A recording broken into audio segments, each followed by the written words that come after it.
ஆக்னி வர்றதுக்கு ஒரு மெயின் ரீசனா இந்த ஹார்மோன் இம்பேலன்ஸ் தான். ஸோ ஆயிலி ஸ்கின் இருந்தாலும் இந்த ஆக்னிஸ் வந்து திரும்ப திரும்ப வந்துகிட்டே இருக்கலாம். தலையில நமக்கு டேண்ட்ரஃப் இருக்கு, ரொம்ப ஆயில் வச்சுட்டே இருப்பாங்க, தலையில டெய்லி ஆயில் வச்சுட்டு இருப்பாங்க. ஆனா வீக்லி ஒன்ஸ் ஆர் ட்வைஸ் தான் ஹேர் வாஷ் பண்ணுவாங்க. ஸோ அப்போ அந்த ஆயில் டேண்ட்ரஃபோட சேர்த்து நமக்கு இந்த ஆக்னிஸ் வரலாம்.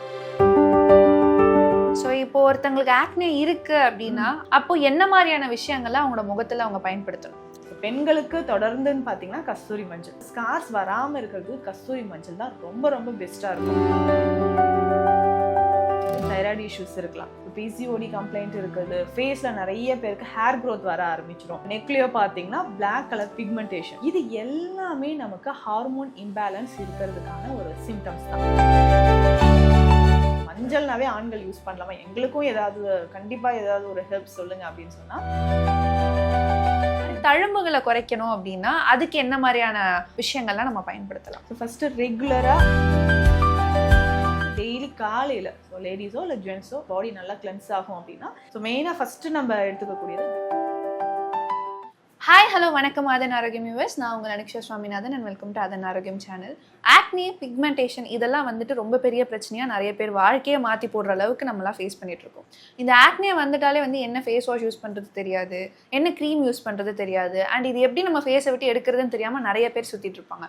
ஸோ ஆக்னியை எப்படி நம்ம நேச்சுரலாக குறைக்கலாம் அண்ட் இதை எதெல்லாம் வேர்சன் பண்ணும், இந்த மாதிரி நிறைய விஷயங்களை இந்த வீடியோக்குள்ள நம்ம பார்க்க போகிறோம். அண்ட் இன்னைக்கு இதை பற்றி நம்ம கிட்ட பேசுறதுக்கு யார் இணைஞ்சிருக்காங்கன்னா டாக்டர் நித்யா இணைஞ்சிருக்காங்க. அவங்க கிட்ட ஆக்னியாவை எப்படி குறைக்கலாம், இது குறைஞ்சதுக்கு அப்புறம் வரக்கூடிய அந்த டார்க் ஸ்பாட்ஸை எப்படி குறைக்கலாம்னு கேட்டு தெரிஞ்சுக்கலாம் வாங்க. வணக்கம் மேம். வணக்கம் மேம். இந்த ஆக்னி அப்படின்னு எடுத்துக்கிட்டாலே வந்துட்டு பார்க்குறவங்களாம் வந்து முகத்தை பார்க்கும் போதே வந்து பயப்படுறாங்க, எனக்கு ஆக்னி இருக்கு, என்னால் இந்த க்ரீம் யூஸ் பண்ண முடியாது, ஃபேஸ் வாஷ் யூஸ் பண்ண முடியாதுன்னு சொல்லிட்டு அந்த ஒரு பயம் எப்பயுமே அவங்க கூடவே ட்ராவல் ஆகிட்டே இருக்கு. ஸோ இந்த ஆக்னியை குறைக்கணும் அப்படின்னா முதல்ல என்ன மாதிரியான விஷயங்கள்லாம் அவங்க பண்ணணும் மேம்? இந்த ஆக்னி குறையணும்னா நம்ம பாடியில் ஹார்மோன் இம்பேலன்ஸ் இருக்கான்னு தெரிஞ்சுக்கணும். டீனேஜில் தான் இந்த பிம்பிள்ஸ் வரும்னு கிடையாது. ஒரு சிலருக்கு பார்த்தீங்கன்னா 35 இயர்ஸ் ஆகும், 40 இயர்ஸ் ஆகும், மந்த்லி ஒரு 2 பிம்பிள்ஸ் பெருசாக அந்த ஆக்னிஸ் வந்து பெருசாக வர மாதிரி இருக்கும். அது என்ன ஆகுனா பஸ் கலெக்ட் ஆகி ஒரு ஸ்காராகவே வந்துடும். ஸோ ஃபேஸே பார்த்தீங்கன்னா அங்கங்கே சின்ன சின்ன அந்த ஓப்பன் ஸ்போர்ஸ் இருக்கிற மாதிரி, ஸ்கார்ஸ் இருக்கிற மாதிரி தெரிய ஆரம்பிக்கும். ஸோ ஹார்மோன் இம்பேலன்ஸ் அதுதான் ஒரு மெயின் ரீசன் அப்படின்னே சொல்லலாம். அந்த ஆக்னி வர்றதுக்கு ஒரு மெயின் ரீசனாக இந்த ஹார்மோன் இம்பேலன்ஸ் தான். இன்னும் ஒரு சிலருக்கு பார்த்தீங்கன்னா ரொம்ப ஆயிலி ஸ்கின் இருக்கும். ஓகே. ஸோ ஆயிலி ஸ்கின் இருந்தாலும் இந்த ஆக்னிஸ் வந்து திரும்ப திரும்ப வந்துகிட்டே இருக்கலாம்.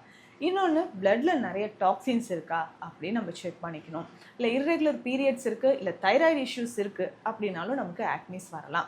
இன்னும் முக்கியமான ஒரு ரீசன் என்னென்னா கான்ஸ்டிபேஷன். ஓகே. மலச்சிக்கல் இருக்குது அப்படின்னு சொல்கிறவங்களுக்கு சொல்லுவாங்க, எனக்கு கான்ஸ்டிபேஷன் இருக்குது, எப்போ இந்த ஸ்டார்ட் ஆச்சு அப்போல இருந்தால் இந்த பிம்பிள்ஸ் நிறைய வந்துக்கிட்டே இருக்குது அப்படின்னு சொல்லுவாங்க. ஃபோர்ஹெட்லலாம் நிறைய பேருக்கு வரும், பார்த்துருப்போம். ஸோ 2 ரீசன், ஒன்று கான்ஸ்டிபேஷன் இருந்தாலும் ஃபோர்ஹெட்டில் அதிகமான ஒரு பிம்பிள்ஸ் வந்துக்கிட்டே இருக்கலாம். இன்னொன்று டேண்ட்ரஃப். ஸோ தலையில் நமக்கு டேண்ட்ரஃப் இருக்குது, ரொம்ப ஆயில் வச்சுக்கிட்டே இருப்பாங்க, தலையில் டெய்லி ஆயில் வச்சுட்டு இருப்பாங்க. ஆனால் வீக்லி ஒன்ஸ் ஆர் ட்வைஸ் தான் ஹேர் வாஷ் பண்ணுவாங்க. ஸோ அப்போ அந்த ஆயில் டேண்ட்ரஃபோட சேர்த்து நமக்கு இந்த ஆக்னிஸ் வரலாம். ஸோ இந்த மாதிரி நமக்கு நிறைய விஷயங்கள் இருக்குது ஆக்னிஸ் வர்றதுக்கு. இன்னொன்று ஸ்ட்ரெஸ்ஸோ டிப்ரெஷன் இருக்கிறதுனாலையோ, இல்லை நம்ம ரொம்ப லாங் பீரியடாக ஏதாவது ஒரு மெடிசன் நம்ம சாப்பிட்டுக்கிட்டே இருக்கிறோம் அப்படின்னாலும் அதோட சைடு எஃபெக்ட்ஸாக கூட நமக்கு ஆக்னிஸ் வரலாம். ஸோ இப்போ ஒருத்தங்களுக்கு ஆக்னி இருக்கு அப்படின்னா அவங்களோட ஃபேஸ் வாஷ் சூஸ் பண்ணுறதுலேருந்து அவங்க க்ரீம் சூஸ் பண்ணுறது எல்லாமே அவங்க யோசிச்சு சூஸ் பண்ண வேண்டியதாக இருக்குது. ஏன்னா சில ப்ராடக்ட்ஸ் வந்து அவங்களோட ஆக்னியாவை இன்னும் அதிகமாக்கிறது இல்லை. அப்போ என்ன மாதிரியான விஷயங்கள்லாம் அவங்களோட முகத்தில் அவங்க பயன்படுத்தணும்? ஸோ ஃபேஸில் வந்து ரொம்ப காஸ்ட்லியான ஒரு க்ரீம் யூஸ் பண்ணுறோமா என்ன, அதையும் தாண்டி பேசிக்காக ஹெர்பல்ஸில் என்னென்ன ரெமெடிஸ் இருக்குது அப்படின்றத பார்க்கலாம். அது யூஸ் பண்ணாலே நமக்கு தெரியும். எல்லாரோட மைண்ட் செட் என்னென்னா, ஓகே நான் ஆடில் பார்த்தேன், என் ஃப்ரெண்டு இது சொல்கிறாங்க, மார்க்கெட்டில் புதுசாக இது வந்திருக்கே, ஸோ நிறைய ஆட் நம்ம பார்க்குறோமே, இதெல்லாம் நம்ம யூஸ் பண்ணலாமான்னு தான் யோசிக்கிறோம். சிம்பிளாக காலங்காலமாக நம்ம யூஸ் பண்ணுற நிறைய விஷயங்கள். ஸோ பெண்களுக்கு தொடர்ந்துன்னு பார்த்தீங்கன்னா கஸ்தூரி மஞ்சள். ஸோ அவ்வளோ பெனிஃபிட் இதில் இருக்குது. ஏன்னா அந்த இன்ஃபெக்ஷனை குறைக்கிறதுக்கு, ஸ்கார்ஸ் வராமல் இருக்கிறதுக்கு கஸ்தூரி மஞ்சள் தான் ரொம்ப ரொம்ப பெஸ்ட்டாக இருக்கும். ஸோ மஞ்சள்னாவே இன்றைக்கி நம்ம எல்லாருமே தூரம் ஓடி போயிடுறாங்க. இல்லை நான் இந்த க்ரீம் போட்டுக்கிறேன், இந்த ஃபேஸ் வாஷ் போட்டுக்கிறேன், ஆட்லேயே சொல்கிறாங்க இதில் மஞ்சள் இருக்குது, பச்சை பயிர் இருக்குதுன்னு சொல்கிறாங்க, நான் இதே யூஸ் பண்ணிக்கிறேன் அப்படின்னு சொல்கிறீங்க. ஸோ டோட்டலாக எல்லாமே கெமிக்கல்ஸாக தான் இருக்கும். ஸோ நேச்சுரலாக கஸ்தூரி மஞ்சளே ஒரு பெஸ்ட்டு சொல்யூஷனாக இருக்கும். ஸோ இதை நம்ம என்ன பண்ணலான்னா, நம்மளுடைய கர்ட் தயிர்லேயோ இல்லை ரோஸ் வாட்டரில் மிக்ஸ் பண்ணி ஃபேஸில் ஒரு 10 மினிட்ஸ் அப்ளை பண்ணிடலாம். ஸோ ரெகுலராக இதை அப்ளை பண்ணிக்கிட்டே வரும்போதும் நம்ம ஃபேஸில் இருக்கக்கூடிய ஆக்னிஸ் நமக்கு மறைய ஆரம்பிச்சிடும். இதை ஆண்கள் யூஸ் பண்ணலாமா அப்படின்னு ஒரு டவுட் இருக்கும். ஸோ மஞ்சள்னாவே ஆண்கள் யூஸ் பண்ணலாமா, எங்களுக்கும் ஏதாவது கண்டிப்பாக ஏதாவது ஒரு ஹெல்ப் சொல்லுங்கள் அப்படின்னு சொன்னால் பூலாங்கிழங்கு. ஸோ இதை வந்து நம்ம யூஸ் பண்ணிக்கலாம். ஸோ பூலாங்கிழங்கு பொடியாக இருக்கும், பவுடர் ஃபார்மில் இருக்கும். ஸோ அதை வந்து நல்லா நம்ம தயிரில் மிக்ஸ் பண்ணி ஃபேஸில் அப்ளை பண்ணிக்கிட்டே வரும்போது நமக்கு நல்லாவே குறைய ஆரம்பிச்சிடும். ஓகே. ஸோ இப்போ இந்த ஆக்னி இருக்கவங்களுக்கு என்ன மாதிரியான ஃபேஸில் யூஸ் பண்ணக்கூடிய பவுடர்ஸ் என்னென்ன ஃபார்மில் இருக்குன்னு சொன்னீங்க. பட் இந்த ஆக்னி இருக்கவங்களுக்கு வந்துட்டு இந்த பவுடர்ஸ் யூஸ் பண்ணுறதுனால வேறு ஏதாவது பிரச்சனைகள் வரதுக்கு சான்சஸ் இருக்கா? இல்லை, சைடு எஃபெக்ட்ஸ் இருக்காது. ஸோ அப்போ வீக்லி ஒன்ஸ் நம்ம என்ன பண்ணலாம்னா ஸ்டீம் எடுத்துக்கலாம். ஸோ இதில் முக்கியமாக நம்ம எப்போவுமே நிறைய விஷயங்களை சொல்லியிருப்போம், நலங்கு மாவு யூஸ் பண்ணுங்கள் அப்படின்ட்டு. பேசிக்காக குளியலுக்கு கூட நம்ம வந்து பார்த்திங்கன்னா நலங்கு மாவு எடுத்துக்கலாம். இல்லை டெய்லி ஈவினிங் வந்து நீங்கள் ஃபேஸ் வாஷ் பண்ணுறீங்க, இல்லை நைட்டு தூங்கும்போது ஃபேஸ் வாஷ் பண்ணுறீங்கன்னா வெறும் பச்சை பயிறு மாவு மட்டும் நம்ம யூஸ் பண்ணிக்கலாம்.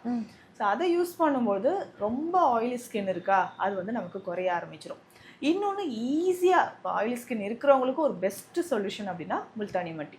ஓகே. ஸோ இந்த முல்தானி மட்டி பார்த்தீங்கன்னா ட்ரை ஸ்கின் இருக்கவங்க அவாய்ட் பண்ணிடலாம். மற்றபடி ஆயிலி ஸ்கின் இருக்குங்க, ரொம்ப ஃப்ரீக்வெண்ட்டாக எனக்கு வந்து ஆக்னிஸ் வந்துக்கிட்டே இருக்குது அப்படின்னு சொன்னால் இதை யூஸ் பண்ணிக்கலாம். ஸோ இது வந்து ஒரு வகையான களிமண் மாதிரி தான். ஸோ மண்ணில் அவ்வளோ வந்து நியூட்ரிஷன் இருக்குது. அதையுமே நம்ம வந்து மண் தெரப்பி சித்த மருத்துவத்தில் பார்த்திங்கன்னா மண் சிகிச்சை, மண் குளியல் எல்லாமே கொடுத்துட்ருக்கோம். ஸோ எவ்வளோ நாட்பட்ட ஸ்கின் டிசீஸாக இருந்தாலும் நமக்கு இதை எடுத்துக்கலாம். ஸோ அதே மாதிரி ஆக்னிஸ் இருக்குது, பிம்பிள்ஸ் எனக்கு குறையவே இல்லை அப்படின்னாலும் முல்தானி மட்டியோட இந்த கஸ்தூரி மஞ்சள் மிக்ஸ் பண்ணி ஃபேஸில் அப்ளை பண்ணிட்டு வரலாம், நல்ல ரிசல்ட் இருக்கும். நிறைய பேர் இந்த சார்கோல் வந்துட்டு யூஸ் பண்ணுறாங்க ma'am. Charcoal face pack, charcoal face வாஷ்லாம் யூஸ் பண்ணுறாங்க. இதெல்லாம் வந்துட்டு ஆக்சுவலாகவே ஆக்னிவை குறைக்குமா? சார்கோல் ரொம்ப பெஸ்ட்டாக இருக்கும். டீப்பாக கிளென்ஸ் பண்ணுறதுக்கு சார்கோல் பெஸ்ட்டு. வீட்லேயே இது வந்து ரொம்ப ஈஸியாக ரெடி பண்ணிக்கலாம். இப்போது சில ஹெர்ப்ஸ் நம்ம சூஸ் பண்ணி எடுத்துகிட்டு அதை சார்கோலாக நம்ம சேஞ்ச் பண்ணிவிட்டு கன்வெர்ட் பண்ணிவிட்டு ஃபேஸில் அப்ளை பண்ணலாம். இப்போ பேசிக்காக பார்த்தீங்கன்னா நான் சொன்ன மாதிரி கஸ்தூரி மஞ்சள். ஸோ இது எப்படி நம்ம சார்கோலாக கன்வெர்ட் பண்ணுறது அப்படின்னு யோசிச்சிங்கன்னா ஃப்ரை பண்ணிக்கிட்டே இருக்கணும். ஸோ ஒரு நல்ல ஒரு திக்கான இரும்பு கடாயில் நம்ம லோ ஃப்ளேமில் அதை ஃப்ரை பண்ணிட்டே இருக்கும். கலர் சேஞ்ச் ஆகும், ப்ரௌன் ஆகும், அதுக்கப்புறம் பிளாக்காக மாற ஆரம்பிச்சிடும். ஸோ அது அந்த பிளாக்காக வர வரைக்கும் அதை அப்படியே ஃப்ரை பண்ணிவிட்டு எடுத்து வச்சிடணும். ஸோ அதுக்கப்புறம் கடுக்காய் பொடி இதே மாதிரியே நம்ம செய்யணும். கோரைக்கிழங்கு பொடி, பூலாங்கிழங்கு பொடி, இந்த மாதிரி ஹெர்ப்ஸை எல்லாமே ஒன்றா சேர்த்து, தேங்காய் சிரட்டை இருக்குது பார்த்தீங்களா, அதையும் கறியாக சேர்த்து எடுத்து வச்சுக்கணும். ஸோ இது எல்லாமே ஒன்றா சேர்த்தா இதுதான் நேச்சுரல் சார்கோல். ஓகே. ஃபேஸில் நல்லா அப்ளை பண்ணிவிட்டு டீப்பாக ஃபேஸ் வாஷ் பண்ணிடணும். இது எடுத்ததுக்கப்புறம் பார்த்தீங்கன்னா ஸ்டீம் எடுக்கணும். ஸோ வீக்லி ஒன்ஸ் வந்து நம்ம சார்கோல் மாஸ்க் ட்ரை பண்ணலாம். ஓகே.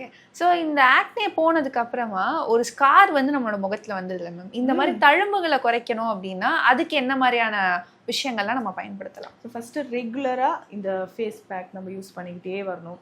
ஸோ நிறைய தண்ணி குடிக்கிறது, ஸோ ஆயில் இன்டேக் எடுக்கிறது, இது எல்லாமே நம்ம அவாய்ட் பண்ணிடணும். First point. ஸோ இதெல்லாம் நம்ம ஃபாலோ பண்ணால் தான் ஆக்னிஸ் திரும்ப திரும்ப வராமல் இருக்கும் இல்லைங்களா? ஸோ ஆக்னிஸ் வந்து அந்த ஸ்கார் இருக்குது, அதை நம்ம ரெடியூஸ் பண்ணணும் அப்படின்னா சித்தா மெடிசின்ஸ்லேயே நிறைய ஆயில் டைப் ஆஃப் மெடிசின்ஸ் இருக்குது. ஸோ தைலங்கள் நம்ம யூஸ் பண்ணிக்கலாம். ஸோ இந்த நல்பிரமாதி தைலம் யூஸ் பண்ணலாம். அருகன் தைலம் ரொம்ப ரொம்ப பெஸ்ட்டாக இருக்கும். அதுக்கப்புறம் சிவப்பு குக்கில் தைலம்னு சொல்லுவாங்க. இது வந்து குங்குலியம் நிறைய சேர்த்துருக்காங்க. ப்ளஸ் இது வந்து தேன் மெழுகு இதில் ஆட் பண்ணியிருப்பாங்க. ஸோ ஹனி வேக்ஸ் அது நம்ம எடுத்துக்கும்போது அந்த ஸ்கார்ஸ் கொஞ்சம் கொஞ்சமாக நமக்கு மறைய ஆரம்பிக்கும். ஸோ ரெகுலராக நம்ம நைட்டில் இந்த ஆயில் யூஸ் பண்ணிகிட்டே வரலாம். ஸோ ஸ்கார் இருக்குன்னா அந்த இடத்துல மட்டும் கூட இந்த ஆயிலை நம்ம யூஸ் பண்ணிக்கிட்டே வரும்போது அந்த ஸ்கார்ஸ் குறைய ஆரம்பிச்சிடும். ஸோ இது கூடவே நம்ம என்ன பண்ணணும்னா பிம்பிள்ஸ் வராமல் இருக்கிறதுக்கு என்னென்ன வழி அப்படின்னு நம்ம பார்த்தோம் இல்லைங்களா, அதையும் ரொட்டீனாக ஃபாலோ பண்ணணும். நிறைய பேர் வந்து பார்த்திங்கன்னா நல்ல ஃபேட் கண்டென்ட் இருக்க ஃபுட்டெல்லாம் எடுத்துப்பாங்க. அதுமாதிரி ஹை கலோரிஸ் டயட் நிறைய எடுத்துப்பாங்க.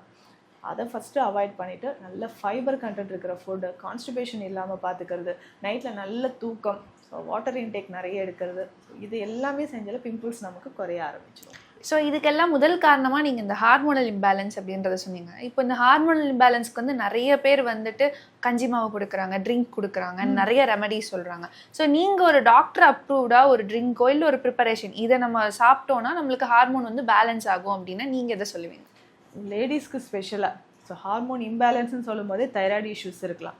ஸோ பிசிஓடி கம்ப்ளைண்ட் இருக்குது. ஃபேஸில் நிறைய பேருக்கு ஹேர் க்ரோத் வர ஆரம்பிச்சிடும். ஃபேஸ்லேயோ இல்லை நெக்லேயோ பார்த்தீங்கன்னா பிளாக் கலர் பிக்மெண்டேஷன், அக்கந்தோசிஸ் நைக்ரிகன்ஸ் சொல்கிற கண்டிஷன், இல்லை வாட்ஸ் நிறைய வரும். இது எல்லாமே நமக்கு ஹார்மோன் இம்பேலன்ஸ் இருக்கிறதுக்கான ஒரு சிம்டம்ஸ் தான். ஸோ ஸோ இதற்கான ஒரு ட்ரிங்க் ரெகுலராக இந்த ஹெர்ப்ஸ் எல்லாம் சேர்த்து நம்ம எடுத்தால் ஹார்மோன் இம்பேலன்ஸ்க்கு ரொம்ப ரொம்ப நல்லது. ஸோ இதனோட நீங்கள் என்ன மெடிசன்ஸ் எடுத்துக்கிட்டாலும் ஓகே தான். பட் இந்த ட்ரிங்கை வந்து டெய்லி காலையில், ஸோ லேடிஸோ இல்லை ஜென்ஸோ ரெகுலராக எடுத்துக்கலாம். பாடி நல்லா கிளென்ஸ் ஆகும் அப்படின்னா இதை நான் சொல்கிறேன். ஸோ மெயினாக ஃபஸ்ட்டு நம்ம எடுத்துக்கக்கூடியது தனியா விதைகள். ஒரு 100 கிராம்ஸ் தனியா விதைகள். இதனோட முக்கியமாக பார்த்தீங்கன்னா சதக்குப்பை எடுத்துக்கணும். ஸோ சதக்குப்பைன்னு சொல்கிறது லேடிஸ்க்கு அந்த ஈஸ்ட்ரோஜன் லெவலை இன்க்ரீஸ் பண்ணும். ஓகே. ஸோ இதனோட ஓமம். ஸோ இந்த 3 பொருளே போதும். ஸோ இது எந்த ரேஷியோவில் எடுக்கணும்னா 100 கிராம்ஸ் தனியானா மீதி 2மே 50 கிராம்ஸ் நம்ம எடுத்துக்கணும். ஸோ இது 3 ஒன்றா சேர்த்து பவுடர் பண்ணிவிட்டு காலையில் டீ மாதிரி குடிச்சிக்கலாம். கருப்பட்டி சேர்த்து நம்ம குடிச்சிக்கிட்டே வரணும். ஸோ இதனால் பார்த்தீங்கன்னா தைராய்டு இஷ்யூஸ் இருக்கிறவங்களுக்காக இருக்கட்டும், இல்லை பிசிஓடி இருக்குங்க, ஃபெலோபியன் டியூப் பிளாக்கேஜ் இருந்தாலும் இது எடுத்துக்கலாம். ஸோ அந்த அளவுக்கு பாடியில் இருக்கக்கூடிய டாக்ஸின்ஸ் எல்லாமே இதனால் ரிமூவ் ஆகிடும். ஸோ ஹார்மோன் இம்பேலன்ஸ் இருக்கிறவங்களும் இது தாராளமாக எடுத்துக்கலாம். ஸோ லாஸ்ட் கொஷின் வந்து என்னன்னா, இப்போ இந்த ஸ்கின்ல இருக்கக்கூடிய ஆக்னே, பிக்மெண்டேஷன், அது என்ன ப்ராப்ளமா இருந்தாலும் இது எல்லாத்துக்குமே இப்போ வந்து ஒரு சீரம் வந்து அவைலபிளா இருக்கு.